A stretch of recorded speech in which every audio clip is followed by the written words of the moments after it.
mau sả la hoa ngay mau sực xa đi cùng màu riêng xuống ông phôn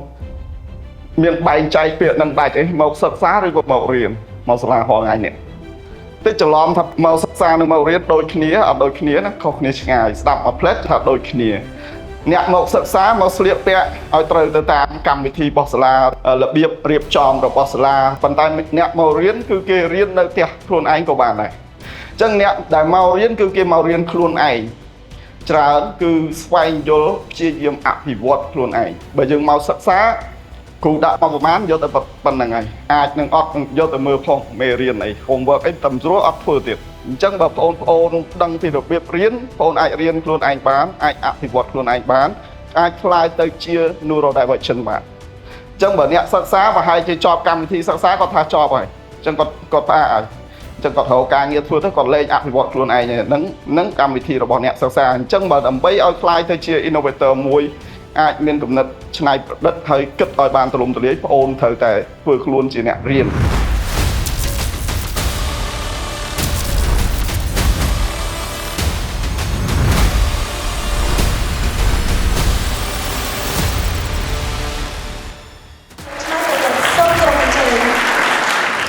តើបងអូនមានការស្មើសម័យចង់ខ្លាយទៅជាអ្វីនៅក្នុងថ្ងៃអនាគតបងអូនចង់ខ្លាយទៅជា innovator បងអូនចង់ខ្លាយទៅជា developer programmer public speaker ឬក៏ចង់ខ្លាយទៅជា professor doctor ទៅតាមការស្មើសម័យអ្វីដែលបងអូនគិតថាខ្លួនឯងមានចំណុចខ្លាំងច្រើនទាំង logic ទាំងការគិតការច្នៃប្រឌិតនោះត្រូវរុញខ្លួនឯងឲ្យចូលទៅក្នុងអ្វីដែលយើងចង់បានអត់អាចទៅរៀនតាមគេកើតទេណាចឹងអ្វីដែលបងប្អូនអាចរៀនពីសាលាបានមានអីខ្លះចំណេះដឹងមាន technical skill research strategy time management និង logical thinking តាក់ទងមួយមុខវិជ្ជា science ទាំង mathematics ទាំង physics ទាំង biology ភាសាទំនាក់ទំនង computer ទាំងអស់ហ្នឹងគេហៅថានៅក្នុង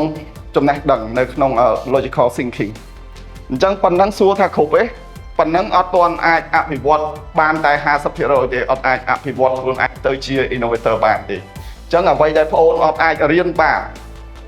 គឺត្រូវរៀនដោយខ្លួនឯងតាក់ទងជាមួយខ្លះមាន creative thinking outside the box thinking rule breaking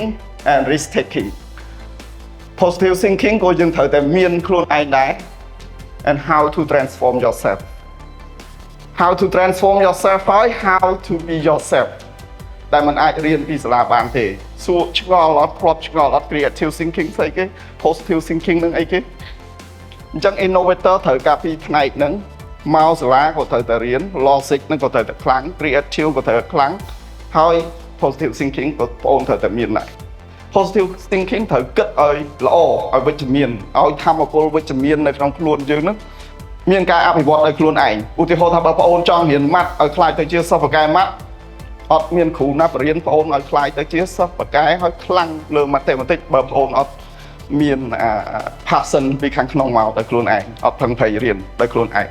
ពីព្រោះចូលដល់សម័យបងប្អូនគេហៅថា big data គឺត្រូវការមានសមត្ថភាពវិភាគទៅលើ data statistics ណាហើយជាការជំរុញឲ្យមាន6ចំណុចនេះផងទាំង creative thinking ហើយ outside the box thinking ហ្នឹងគឺជាការគិតក្រៅប្រអប់ឧទាហរណ៍ថាបើបងប្អូនទម្លាប់ធ្វើកិច្ចការងារដដែលនៅផ្ទះរៀនដដែលហើយ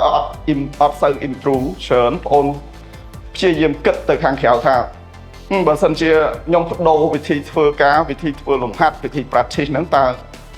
ចេញលទ្ធផលអីវិញអញ្ចឹងណារៀនផ្លាស់ប្ដូរឲ្យបានច្រើនអញ្ចឹងកុំខ្លាចរឿងថា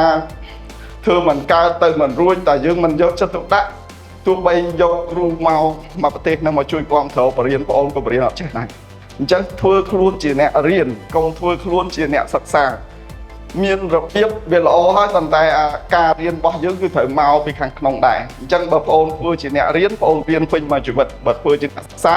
សិក្សាតែ4-10ឆ្នាំបងបោះចោលហើយសមិទ្ធផលរបស់ VP Start រយៈពេល12ឆ្នាំ VP Start ធ្វើបាន5 solution ធំមានទាំង solution សម្រាប់ smart grid smart city IoT ហើយនិង universal connectivity ហើយនិង big data ចុងក្រោយ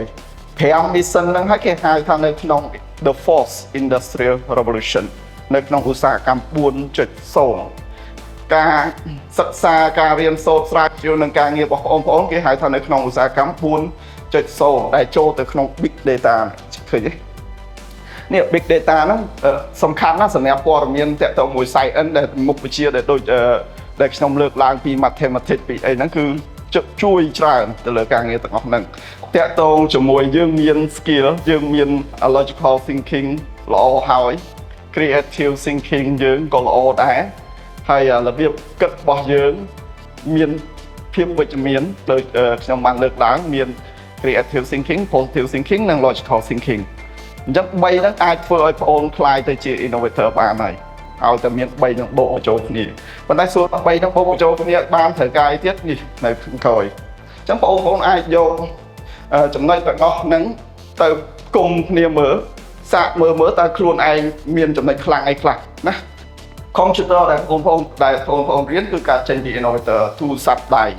មុខវិជ្ជាទាំងអស់ដែលបងប្អូនរៀនគ្រប់ skill ទាំងអស់នៅតាមសាកលវិទ្យាល័យដែលយើងកំពុងសិក្សាស្រាវជ្រាវការងារទាំងអស់នៅលើពិភពលោកហ្នឹងគឺកើតចេញពីអ្នកបង្កើតថ្មីនឹងទាំងអស់ហើយបើអត់មាន innovator តើយើងទៅមុខរួចមិនរួចមិនអញ្ចឹងយើងចង់ឲ្យស្រុកយើងជឿនលឿនរីកចម្រើនដូចនៅអាមេរិកឬក៏ជឿនលឿនជាងអាមេរិកទៀតគឺយើងត្រូវការហ្នឹងហើយនៅលើโลกនេះអត់មានអីខ្លាំងជាងការគិតទៀតទេដោយស្រុកយើងដែលកំពុងកាន់ពុទ្ធសាសនាគឺយើងត្រូវយល់ឥទ្ធិពលនៃការគិតគឺផ្លាស់ប្ដូរពិភពលោកបាន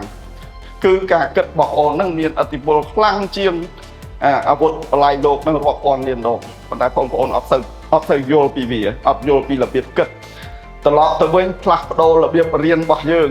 ធ្វើខ្លួនជាអ្នករៀនមិនមែនអ្នកសិក្សាទេណាអ្នកសិក្សាជុំវិញពិភពលោកនៅប្រទេសណាក៏មានដែរតែអ្នករៀននឹងមានតិចណាស់ចឹង innovator គឺកើតចេញពីអ្នករៀនមិនមែនកើតចេញពីអ្នកសិក្សាទេអញ្ចឹងបងប្អូនត្រូវបែងចែករឿងហ្នឹងឲ្យដាច់ណានឹងគិតឲ្យ